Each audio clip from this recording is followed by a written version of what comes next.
Hemos venido hablando cosas, digamos así, fundamentales acerca de Jesucristo. Porque, hermano, tenemos que dejar bien claro quién es Jesucristo. Porque ya yo creo que mencionamos anteriormente, las semanas pasadas, sin Cristo nuestra fe es vana. Sin Cristo nuestra fe no tiene, sí, no tenemos esperanza. Vivimos una vida por vivirla. No hay esperanza.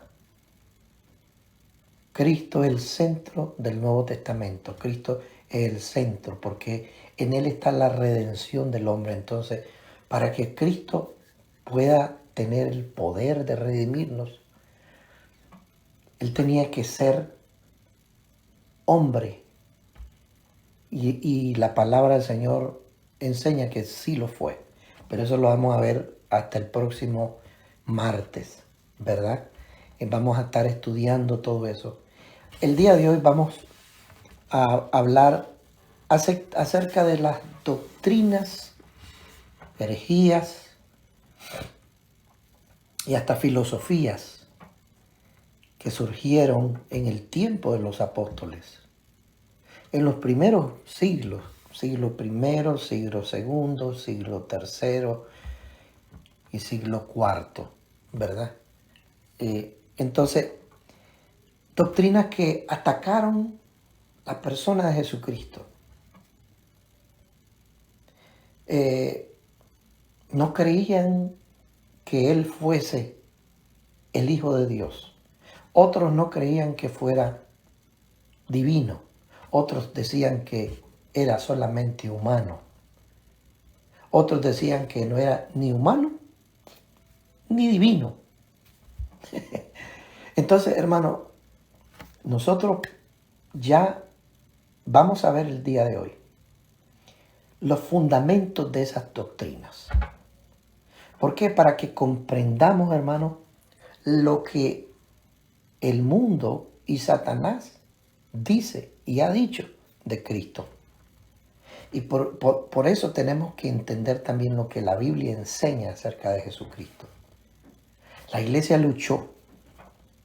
Hubo un credo que ahí vamos a hablarlo, no el credo de los apóstoles, el credo niceno o el credo calcedónico o calcedonio, que ahí puso fin en ese credo, fin toda esa herejía.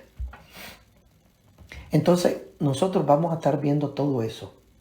Tenemos que estudiar, antes de estudiar profundamente la humanidad de Cristo y la divinidad de Cristo, tenemos que primero hablar acerca de cómo es que los apóstoles y cómo es que nosotros defendemos esas dos partes, esas dos naturalezas de Jesucristo. ¿Por qué?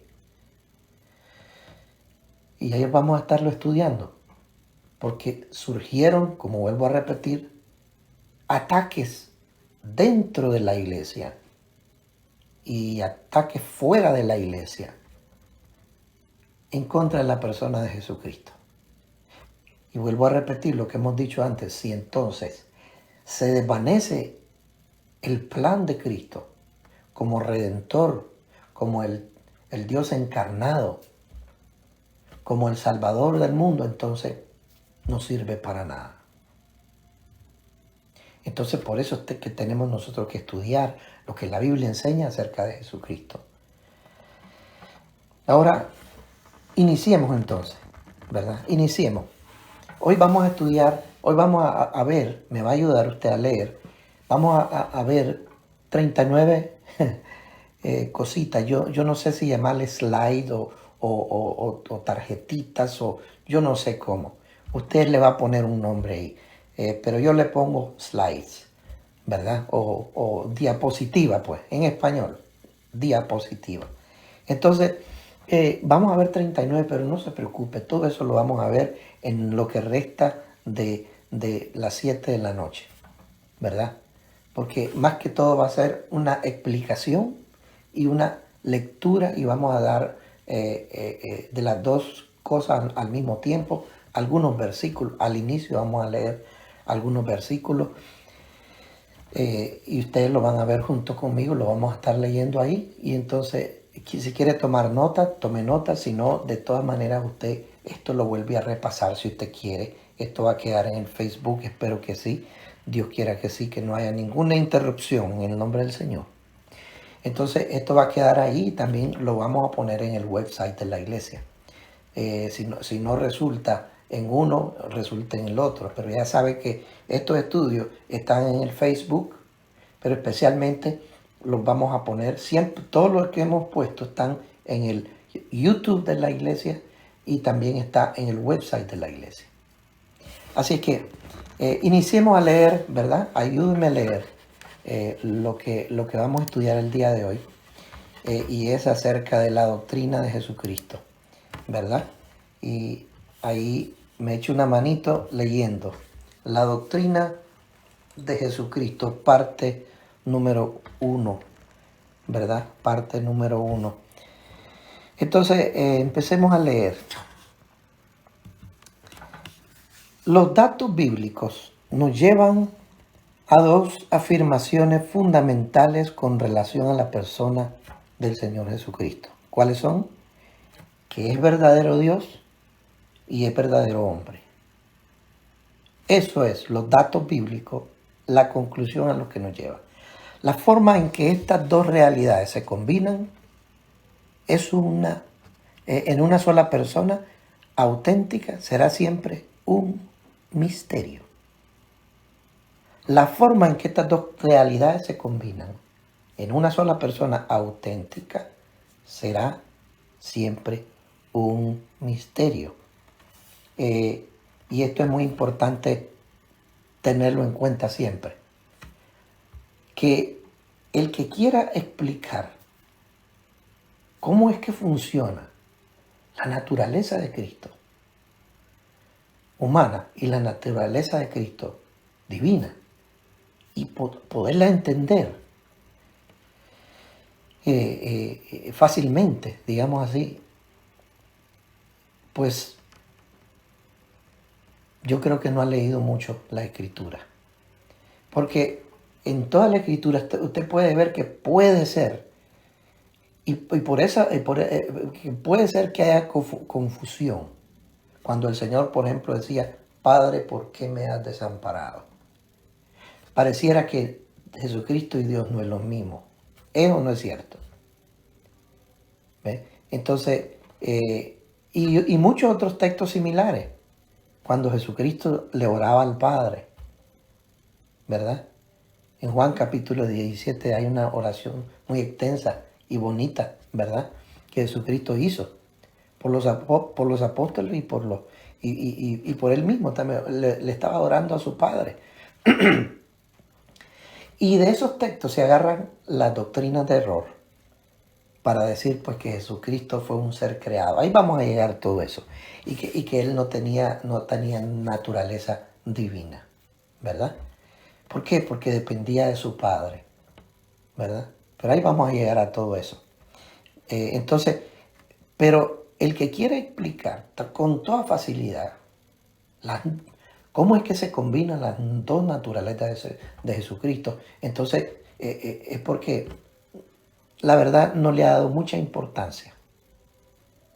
El hecho de querer entender cómo es que funciona es porque no le hemos dado mucha importancia a esto. ¿Por qué digo eso? Porque la Biblia enseña que la combinación de Cristo como hombre, como Padre, como Dios, es un misterio. Y siempre será un misterio. Mire, vuélvalo a leer esa parte que dice en la parte final, que la forma en que estas dos realidades se combinan en una sola persona auténtica será siempre un misterio. Y la Biblia enseña eso. Si usted busca en la palabra del Señor, ¿verdad? Si usted me quiere acompañar en la lectura de la palabra del Señor, usted puede leer en su Biblia este texto que está aquí. Yo se lo voy a leer, no va a aparecer en la pantalla, pero dice el apóstol Pablo hablando a Timoteo en el capítulo 3, versículo 16. Miren lo que dice. Indiscutiblemente grande es el misterio de la piedad. Dios fue manifestado en carne, justificado en espíritu, visto de los ángeles, predicado a los gentiles, creído en el mundo, recibido arriba en gloria. Cuando usted lee esto, usted puede decir de quién se está hablando.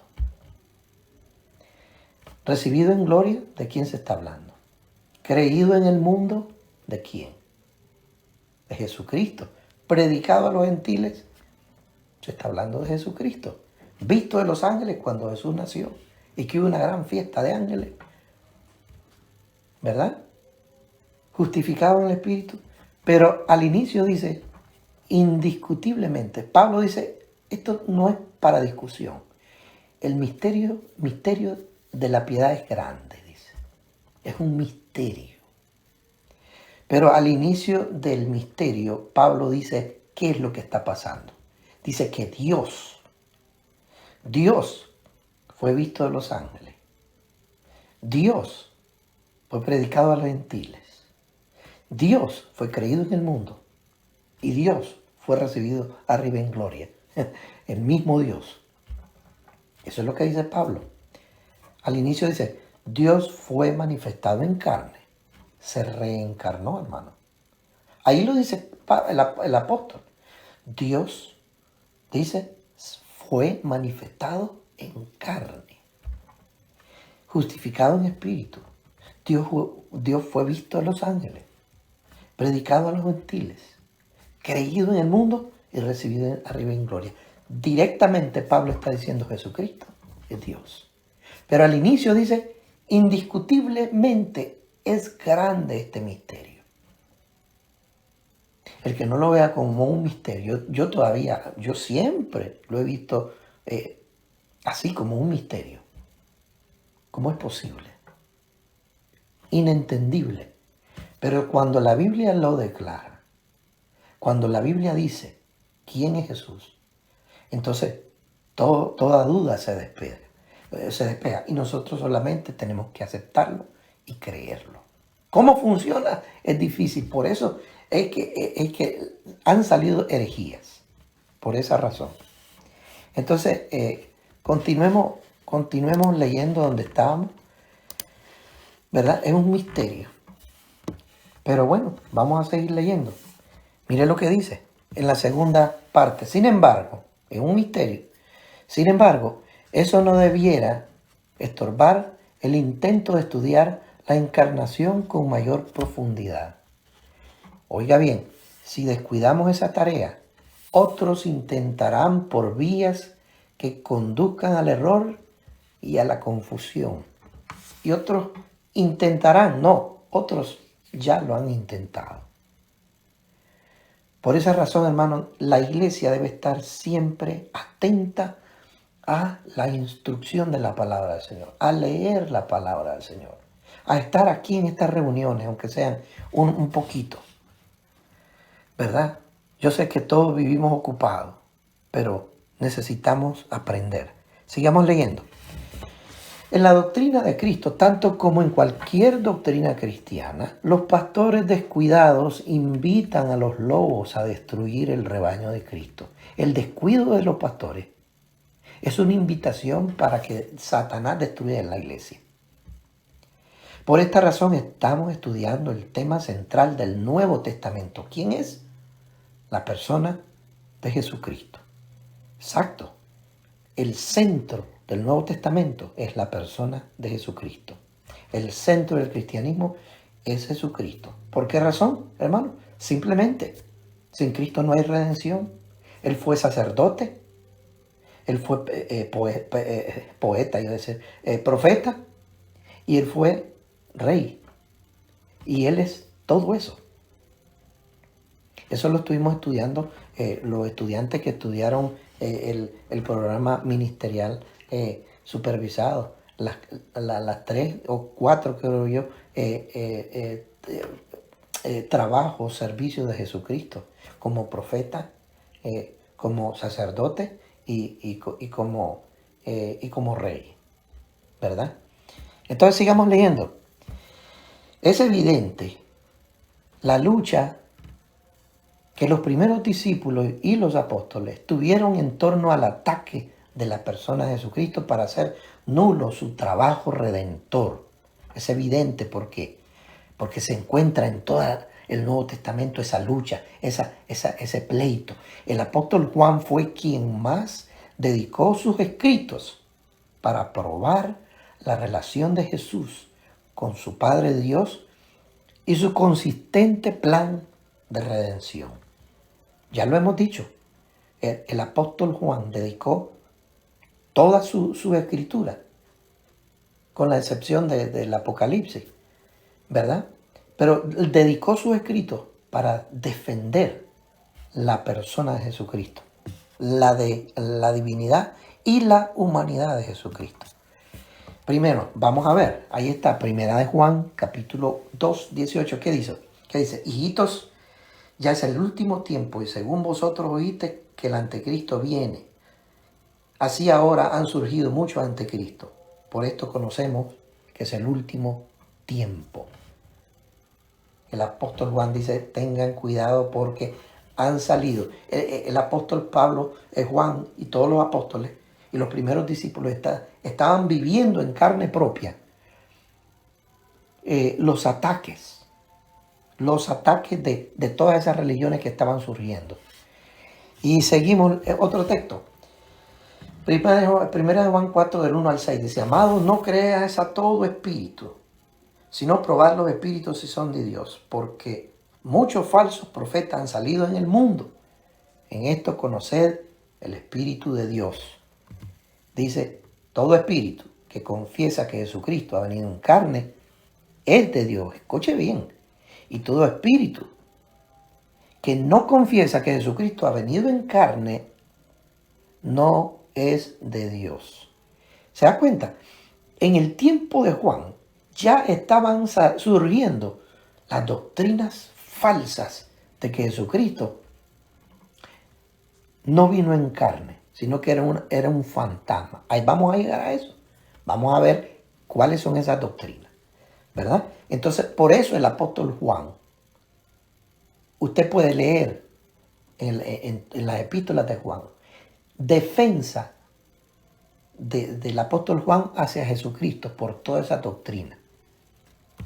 Siga leyendo. Y este es el espíritu del anticristo, el cual vosotros habéis oído que viene y que ahora ya está en el mundo. Hijitos, vosotros sois de Dios y los habéis vencido, porque mayor el que está en nosotros, en vosotros, que el que está en el mundo. En otras palabras, el apóstol Juan estaba viviendo la llegada de esos espíritus de error, espíritus de doctrinas falsas, ¿verdad? Y sigamos leyendo. Versículo 5. Ellos son del mundo.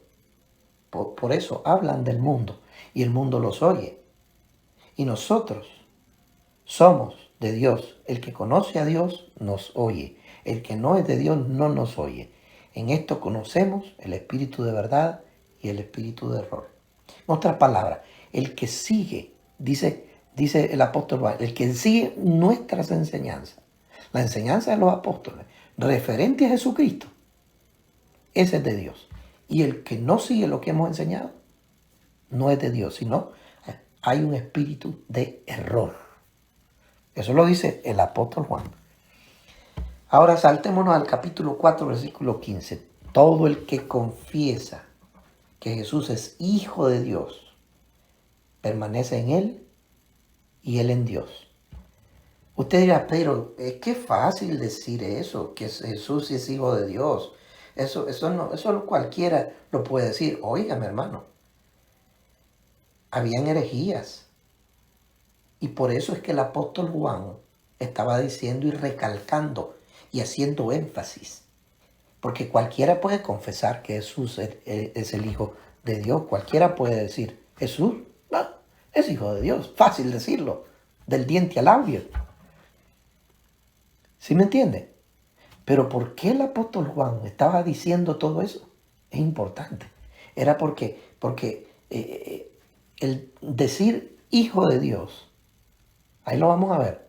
El decir hijo de Dios está diciendo que Jesús tiene la misma sustancia, naturaleza, que Dios mismo. Por eso varias veces los judíos querían apedrear cuando decía yo soy hijo de Dios. Porque al hacerse hijo de Dios, está diciendo yo tengo la misma naturaleza de Dios. Yo soy Dios mismo. ¿Verdad? Por eso aquí el apóstol Juan lo recalca y lo dice, todo aquel que confiesa que Jesús es hijo de Dios, Dios permanece en él y él en Dios. Sigamos leyendo. Mire lo que dice 5:20. Primera de Juan 5:20. Pero sabemos que el Hijo de Dios ha venido y nos ha dado entendimiento para conocer al que es verdadero.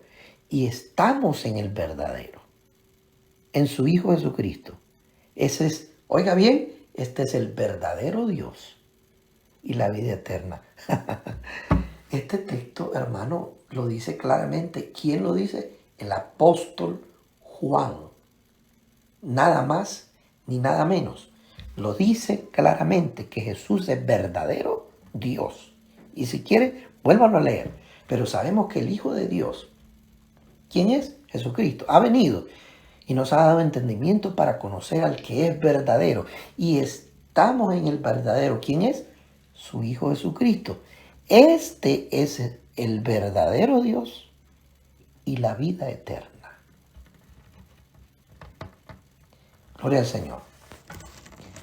¿Por qué se confundía la gente?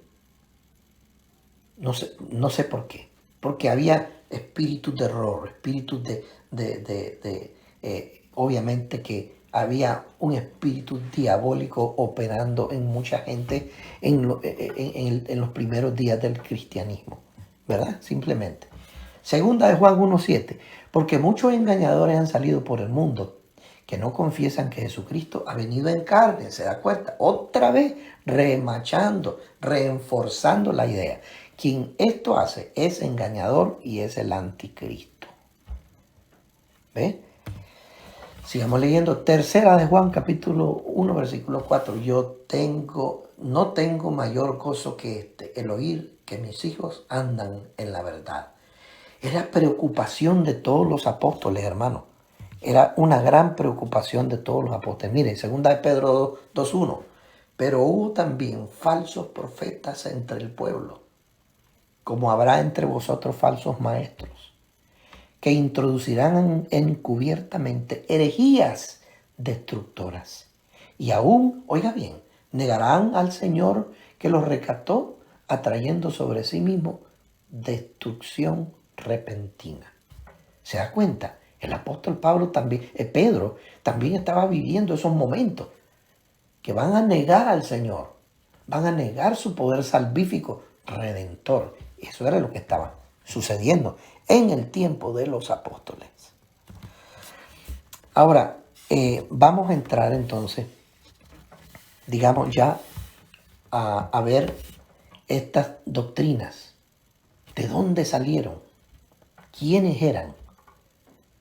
¿Verdad? No podemos hablar de que Jesucristo es hijo de Dios. Jesucristo vino en carne, es decir, fue hombre. Y Jesucristo es Dios. Sin tener fundamento. ¿Por qué decimos eso? Es decir, ¿cuál fue la razón? Es porque lo estamos viendo. Porque hubieron ataques y los apóstoles defendieron la persona de Jesucristo. Entonces tenemos nosotros que entender de dónde vienen todos esos ataques para poder nosotros afianzar nuestra creencia y nuestra fe de que Jesucristo es completamente hombre y completamente Dios. No son separados. Y ahí está la cosa. No son separados. Y usted se pone a pensar, ¿cómo funciona eso si no son separados? ¿Será que están tres allá? Padre, Hijo, Espíritu Santo. ¿Verdad que eso es medio confuso? ¿Será que hay tres dioses? Como dicen los testigos de Jehová, que los que creen en la Trinidad son politeístas, que somos politeístas porque creemos que arriba hay muchos dioses, tres dioses. Por eso ellos no creen en la Trinidad. Entonces ahí viene la confusión. ¿Será que hay tres dioses ahí arriba? ¿Hay tres? ¿Cómo será eso? Ahí viene el apóstol Pablo. Ese es un misterio grande. Creer eso, aceptarlo con fe en nuestro trabajo, ¿verdad? En nuestro trabajo. Explicarlo va a llevar toda la vida. Va a llevar toda la vida. Tenemos que creerlo por fe. ¿Sabe por qué? Porque en todo el Nuevo Testamento y en el Antiguo Testamento, ahí lo vamos a ver en los próximos martes, todo eso está dicho, enseñado. Todo está enseñado, hermano. Por ejemplo, estuvimos hablando hace dos semanas que Jesucristo dijo, leyendo el capítulo 8 de Juan, Jesucristo le dijo a los fariseos que lo estaban cuestionando, a los judíos que lo estaban cuestionando, que quién eras tú, por qué dices que tú si no tienes ni 50 años y tú dices que ya conoces a Abraham, ¿quién eres tú? ¿Qué te hace? Al final, Jesús no les quiso decir al inicio, pero al final Jesús le dijo, yo les digo una cosa, que antes que Abraham naciese, yo ya existía. Eso sale al final del capítulo 8. Entonces, hay una preexistencia. Y si hay una preexistencia de Jesús, Jesucristo mismo, hemos hablado acerca del estudio que estuvimos dando del ángel de Jehová. ¿Recuerdan? Todas aquellas cosas. El ángel de Jehová que se le apareció a Moisés, que se le apareció a Abraham, será Jesucristo mismo. Él ya estaba funcionando, pero aquí me estoy adelantando, ¿verdad?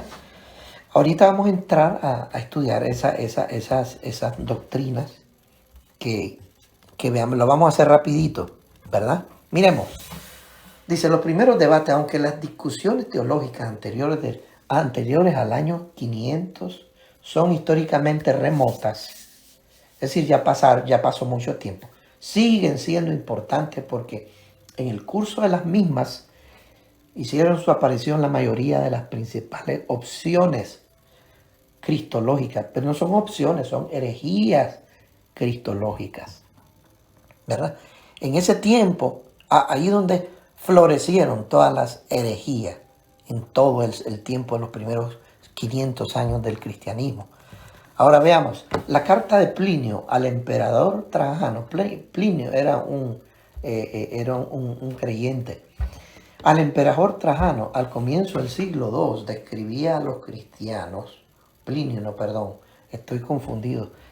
Plinio no era cristiano, creo que era un trabajador, ¿cómo se llama? Un trabajador del imperio. Es decir, describía a los cristianos como los que cantaban un himno a Cristo como a Dios mismo. ¿Se da cuenta? Desde los primeros cristianos, los mismos cristianos cantaban alabanzas a Cristo como que fuese al mismo Dios. Entonces, el cristianismo tenía esa fe. Sabía que Jesús era Dios, pero venían los ataques. Sin embargo, no tardaron en aparecer algunas ideas discordantes. Aquí viene el primero, el ebionismo. Esa es una corriente herética que habla acerca de Jesucristo.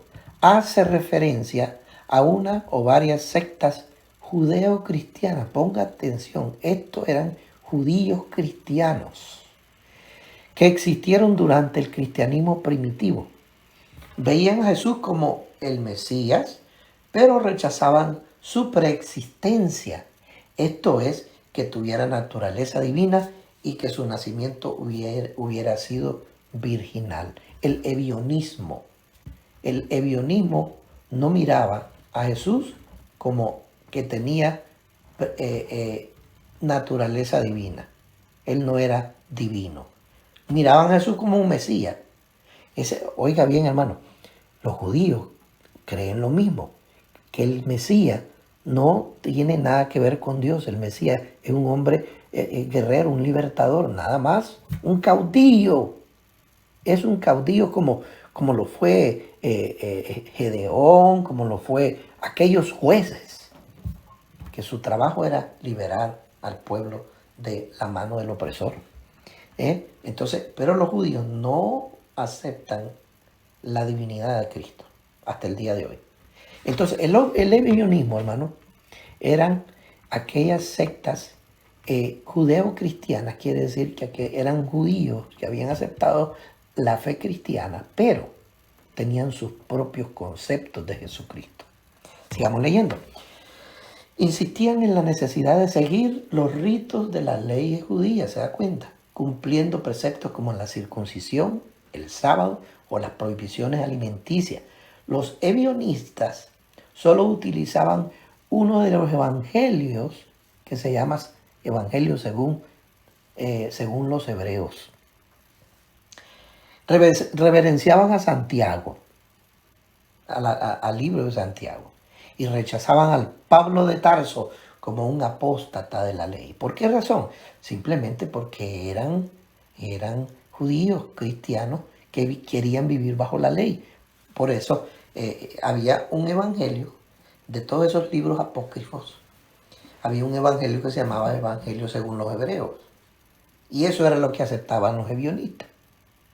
Y si ustedes deben saber, ninguno de nosotros hemos leído ese evangelio. ¿Por qué razón? Porque nunca fue aceptado como un escrito divino, inspirado por Dios. Sigamos leyendo. Otros, el docetismo. Bueno, ya vimos oiga bien, ya vimos que el ebionismo, la doctrina principal era que Jesús no era divino, ni que había nacido de una mujer virgen. ¿Sí? Esa es la cosa. Ahora, eso es para darle un resumen rápido.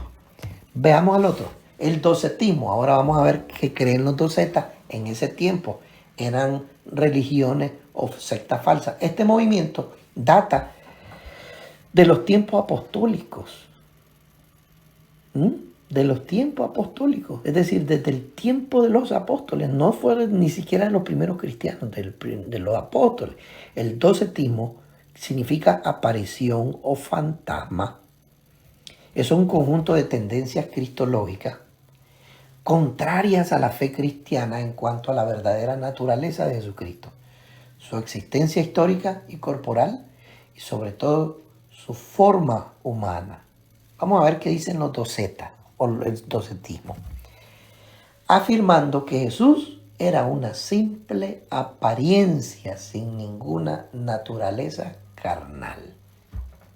En general, se toma como la creencia que los sufrimientos y la humanidad de Jesucristo fueron aparentes, no reales. Su forma humana fue una mera ilusión. Eso creen los docetas. Y si eso es así, Jesucristo nunca pudo haber redimido al hombre, ¿verdad? Oiga bien, la raíz griega ilusionistas, que se refiere a los primeros grupos que negaron la humanidad de Jesús, apareció por primera vez en una carta del obispo que se llamaba Serapión. Dice Serapión. Serapión. Obispo que se llama Serapión de Antioquía, que vivió en el 197 al 203 después de Cristo, que descubrió la doctrina del docetismo en el Evangelio de Pedro. No existía el Evangelio de Pedro. Perdón, sí existía. Andaba volando por ahí. Que ya hemos estudiado eso, los que estudiaron ¿cómo se llaman? Los estudios del programa ministerial superpensado, que ustedes saben que hubieron muchos libros que andaban flotando, pero tenían que pasar por el canon, es decir, tenían que pasar por una investigación para poder ser incluidos en los libros inspirados por el Espíritu Santo. Y el Evangelio de Pedro no fue uno de esos libros. ¿Por qué razón? Porque ahí se encontró este Serapión. Ese Serapión se encontró la doctrina doceta, del docetismo, que Jesús era una simple ilusión, era un fantasma. Hagamos un recuento. Los ebionistas creían que Jesucristo no era divino. Los docetas creían que Jesucristo era una apariencia, que no era humano. ¿Se da cuenta? Ahí empezaron todo aquel montón de cosas. Vamos al gnosticismo, ya hemos hablado del gnosticismo, todavía se discute la fecha precisa de su origen, aunque la suposición es que era esencialmente precristiano, es decir, antes del cristianismo, ya lo hemos dicho, que eran de las doctrinas de los Platón, de Sócrates, de todos esos filósofos, ¿verdad? Se ha demostrado equivocada, ¿verdad? El mundo conceptual del gnosticismo está atestado de especulaciones extrañas. Ya estuvimos hablando del gnosticismo, que ellos creen que la carne y la materia es mala y que hay que dominarla, hay que controlarla, a tal punto que hasta los pastores, o no le llaman pastores, los maestros gnósticos, en su afán por controlar la carne, porque la carne es mala, ellos controlan hasta las relaciones sexuales de los matrimonios.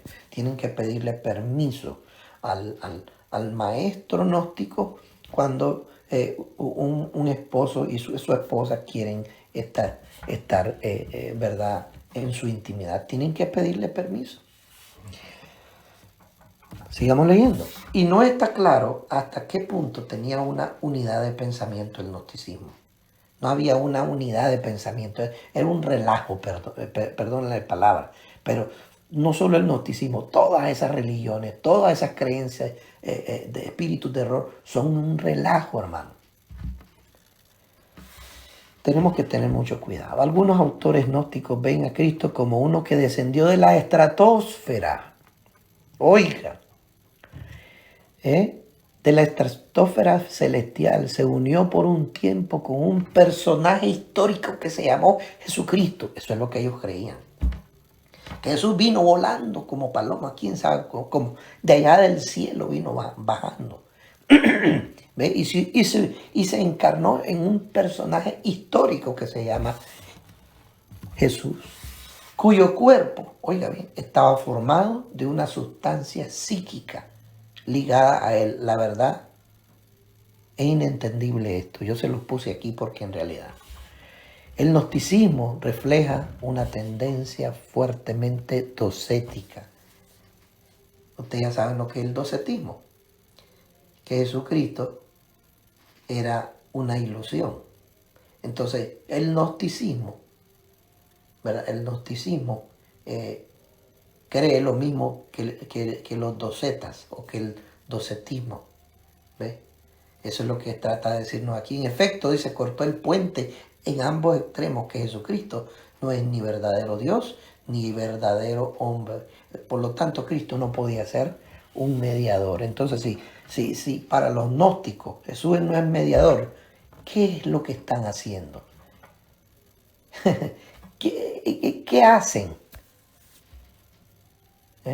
Es tremendo todo eso.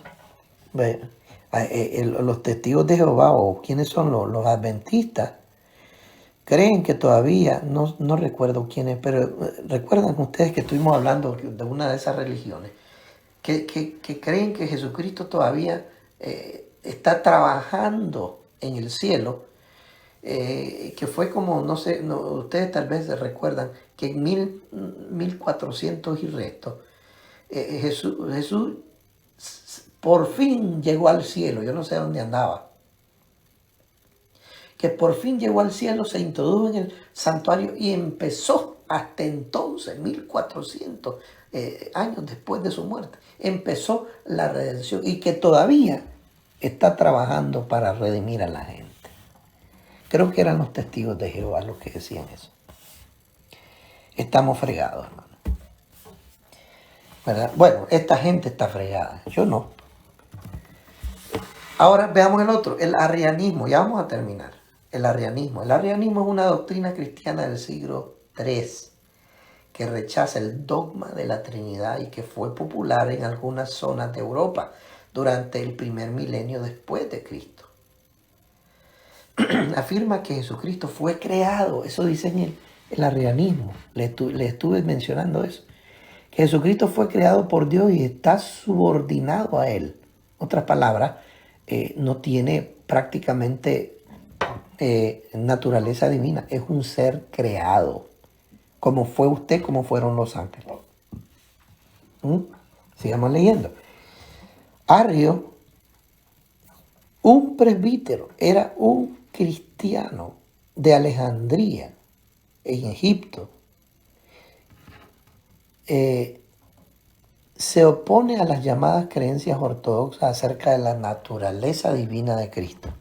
La cristología arriana sostiene que el Hijo de Dios no existió siempre, sino que fue creado por Dios el Padre. Jesucristo no existió siempre, sino que fue creado por Dios. Juan capítulo 1 lo destruye ese fundamento. Eso lo vamos a ver el próximo martes.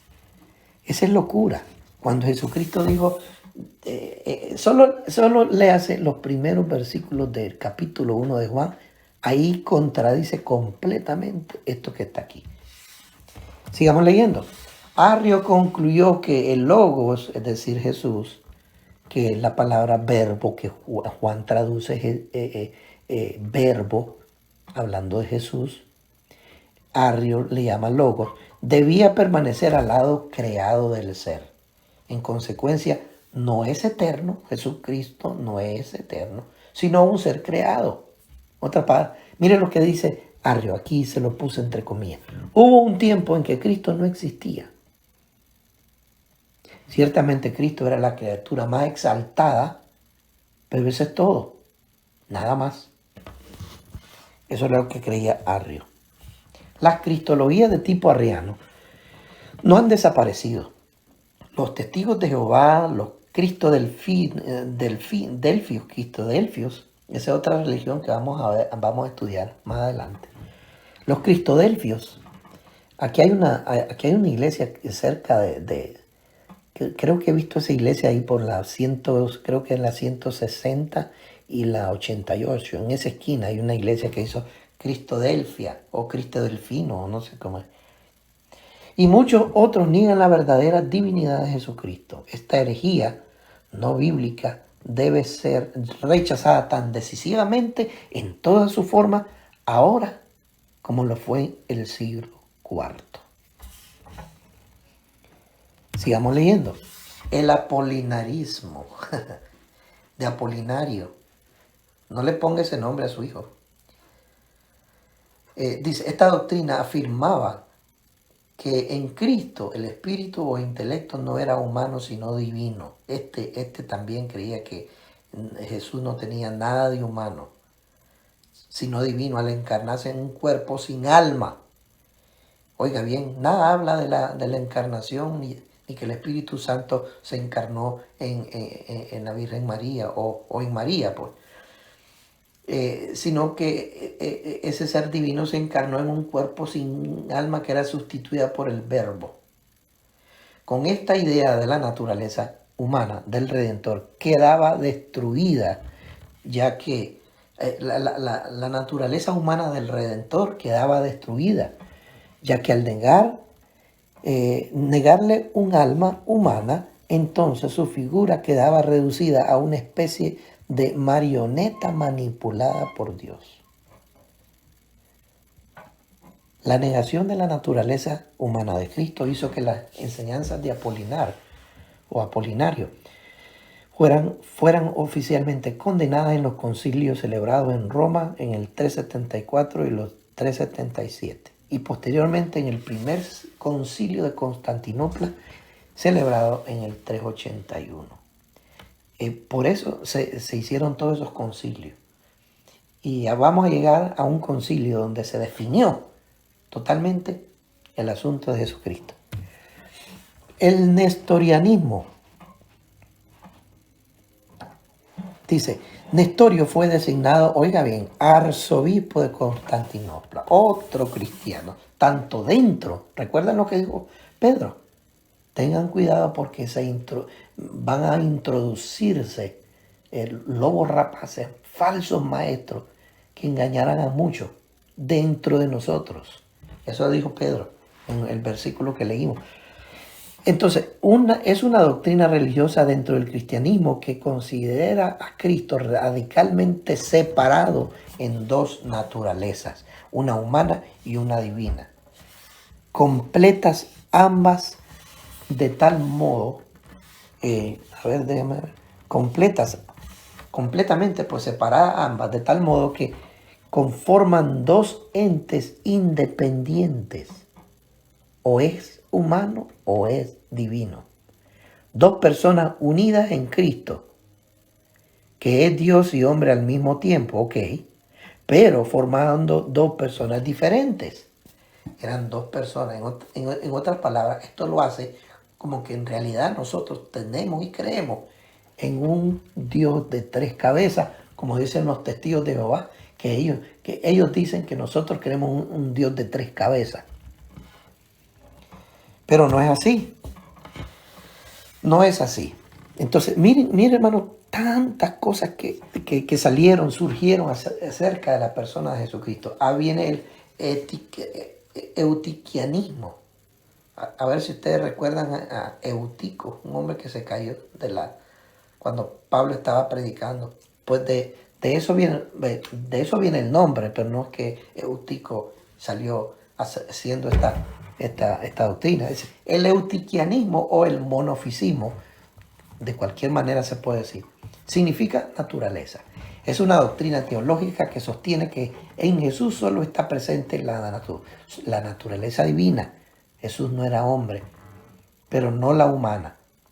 El dogma definido en Calcedonia y mantenido por la iglesia cristiana sostiene que en Cristo existen dos naturalezas, la divina y la humana, sin separación y sin confusión. Eutiques fue condenado en el sínodo de Constantinopla en el 448.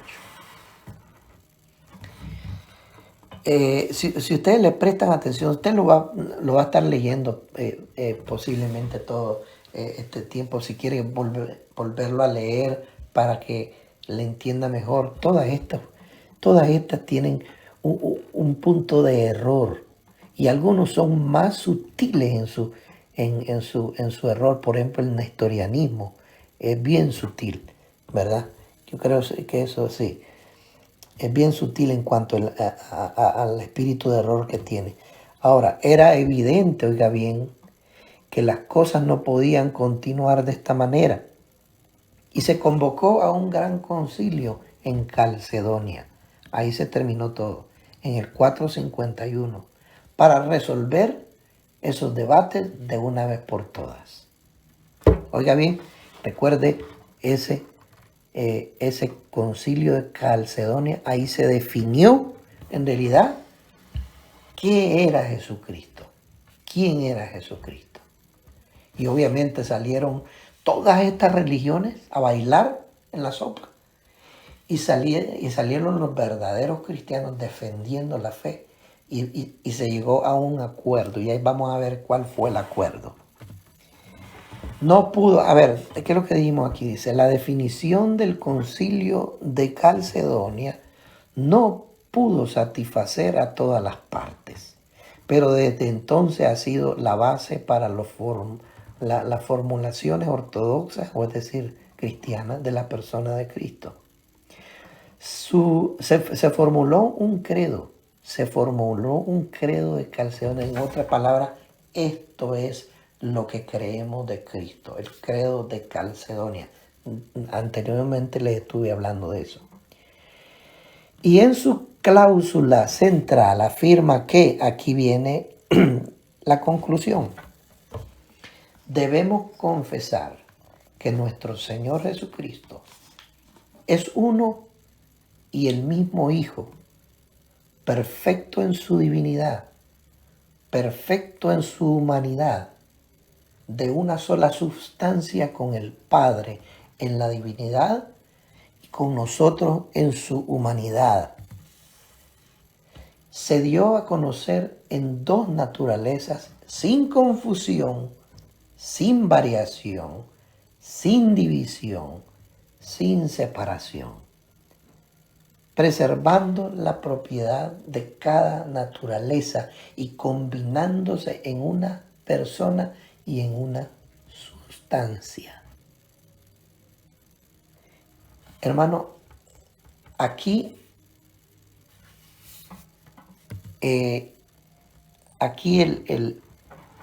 ese credo, si usted puede notarlo, en ese credo abarca todas las especulaciones que se habían dicho de Jesús. Por eso el credo deja bien sentado, sin separación, sin confusión, nada de que la naturaleza humana y naturaleza divina, y que las dos se unían, y que después que vino flotando de la estratosfera, nada de eso. Está bien definido. Es decir, la definición de quién es la persona de Cristo en el credo calcedónico tiene bastantes palabras, pero si usted las va analizando una por una, tiene un significado bíblico 100%. Y eso es lo que creemos de Jesucristo nuestro Señor. No sé qué horas son, yo creo que son ya las 8 de la noche. Pero si usted quiere, regresemos a lo que fue el credo calcedonio. Dice, se formuló un credo de Calcedonia y en su cláusula, ¿cuándo fue eso? En el 451 creo que fue que estuvimos leyendo. Sí, ahí está. Se convocó a un gran concilio en Calcedonia. Calcedonia está en lo que es hoy Turquía. En ese tiempo estaba Calcedonia. Hay Calcedonia en Grecia y en Italia, pero este concilio de Calcedonia estaba en Turquía, lo que es hoy Turquía, en el 451, para resolver estos problemas una vez por todas. Y aquí viene la formulación del credo de Calcedonia, y su cláusula central afirma que debemos confesar que nuestro Señor Jesucristo es uno y el mismo Hijo. ¿Ves? Jesucristo es el mismo Hijo, perfecto en su divinidad, no hay variación, perfecto en su humanidad, de una sola sustancia con el Padre, tienen el mismo origen. Ahí estaba diciendo, Él no fue creado. Sí, se dan cuenta, hermanos, estaban abarcando, en esta definición están abarcando todas esas religiones heréticas. Una sustancia con el Padre en la divinidad, con nosotros en su humanidad. Se dio a conocer en dos naturalezas sin confusión, sin variación, sin división, sin separación, preservando la propiedad de cada una de esas naturalezas. En otras palabras, verdadero hombre, no era fantasma, y también verdadero Dios, y combinándose en una sola persona y una sola sustancia. Ya, subsistencia dice aquí, pero yo me equivoqué, era sustancia. Combinándose en una sola persona y una sola sustancia. ¿Se da cuenta, hermano? Entonces, esta es la definición de lo que creemos de Jesucristo. Ahora vamos a entrar en detalle el próximo martes. Vamos a entrar, posiblemente solo hablemos acerca de la humanidad de Jesucristo. ¿Por qué creímos que Jesús fue humano? Es que tenía que ser humano. De otra manera no hubiera, oiga bien, no hubiera sido posible el sacrificio en la cruz, derramando su sangre. Si era un fantasma, como dicen uno de esas religiones, que era un fantasma. Los docetas dicen eso. El docetismo significa fantasma o una ilusión. Entonces, no pudo haber salvado a la humanidad. ¿No creen ustedes? Entonces tenía que ser 100% humano. De eso vamos a estar hablando el próximo martes. Dios me les bendiga, hermano. Gracias por su tiempo. Y espero que toda esa palabrería que estudiamos solamente nos haya hecho una aclaración en nuestra mente que de dónde vienen tantas cosas que se dicen de Jesucristo, ¿verdad? Todas esas religiones y heréticas que atacaron las personas de Jesucristo y que nosotros tenemos que defender, porque si no defendemos a la persona de Jesucristo en nuestra fe, vana es nuestra predicación y vana es nuestra fe. Dios me les bendiga, hermanos. La paz del Señor sea con ustedes. Gracias por estar ahí atentos, ¿verdad? Y espero que pase una feliz noche con sus hijos, ¿verdad? Disfrutando una taza de café. Y bendecimos el nombre del Señor. Amén.